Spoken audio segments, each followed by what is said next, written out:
Being a mother, VFX artist, or pitching for the Pittsburgh Pirates gotta be the least rewarding jobs on the planet. Paul Skenes continues to be one of the best pitchers on planet Earth, despite still being so new to the league, and he's getting recognition for it, just not from his own hitters. The way things have been going, you'd think the Pirates just didn't even bother to bring their bats on days he takes them out. It really is incredible how so many of the best pitchers in baseball will get little run support. I remember how much that seemed to happen with Jacob deGrom years ago on the Mets, when he would strike out like 18 guys a game just to lose 1-0, or he would just say screw it and drive in his own runs. Like, these morons can't do anything, I gotta do everything around here. And part of the reason is because when your ace is on the mound, chances are the other team's ace is also on the mound. It doesn't always line up that way. I mean, opening day in the playoffs are basically the only times you know both teams will have their ace on the mound, but it still happens a lot throughout the season. But also, regardless whether it's the other team's ace or 50 Cent on the mound, it's not like the Pirates are ever a threat to go crazy offensively anyway. Going into 2025, as good as he was last year, it was natural to expect some regression from Skenes for obvious reasons. It can't always be so perfect, and it's interesting to see how he has regressed this year, but in only one way. His strikeout numbers are a bit down, but other than that, if anything, he's been better than he was last year. Instead of striking out 33% of hitters, he's striking out about 26% of hitters, but part of that could be by design. He doesn't need to strike out the world and blow everyone away. Especially in the big leagues, you can't have that mentality. So he's growing as a pitcher, and because of it, pitching even better in most ways. Skenes' ERA is 1.88. He's allowing the least amount of base runners in the National League. He's allowing the least amount of hits in the National League. He has the highest wins above replacement in the National League, which is crazy to have as a pitcher, and he also should have the most amount of teammates slapped in the face for the amount of times they've failed to score for him. There's been 2 starts in 2025 where Skenes actually deserved a loss, when he gave up 5 runs to the Cardinals and walked 4 hitters and gave up 3 home runs in 1 inning to the Cubs. That was rough, not what you want, but other than those 2 games, he's been lights out. And after that Cubs game, he had a rematch against St. Louis to redeem himself, and he did exactly that. He did walk 4 hitters, that was an issue, but he worked around it, only to give up 2 runs. It didn't turn into a disaster. 6 innings, 6 strikeouts, 2 runs. You'll take that. Yeah,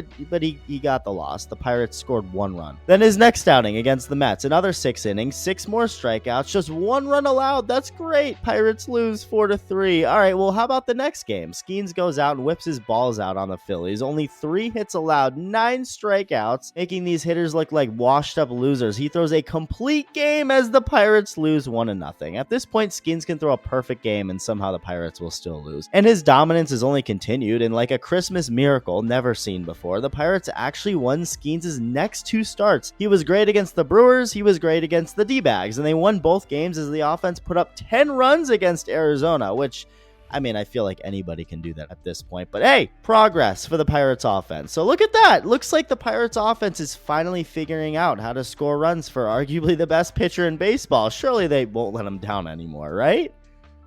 Right? Skenes goes out against Houston and gives up just 1 run in 8 more innings while striking out 8 hitters. The only run came off a Christian Walker home run. Other than that, nothing. Skenes was dominant, only to get credited with the loss. Check out this stat courtesy of Opta Stats. There have been 90 occurrences all time of an MLB pitcher having a sub 2.1 ERA and 80 plus strikeouts through 13 starts of a season. Yes, that sounds very specific, but we're going to go with it. Basically, pitchers who have been abnormally good. Okay, Skenes, with a 4-6 record in 2025, is the only one to have a losing record of those 90 pitchers. Hey, at least the Pirates are making history in some way. And this stat came out before Skenes' latest start, where that stat got even more validated. It was against the Phillies, who he dominated in Philly earlier, now facing them at home, and nothing changed. Skenes pitched into the 8th inning again, giving up just 1 run, and it wasn't even earned. It was on an error, which I feel like I've seen that so many times with Skenes. I'll see a team scored a run off of him, and then it happened on some dinky way. Like, he really never gets crushed out there. It's incredible. 2 hits allowed this entire game against a very powerful Phillies lineup. Well, they just look like a bunch of assholes against Skenes. He dominated them. And miraculously, the Pirates won this game. They scored 2 runs.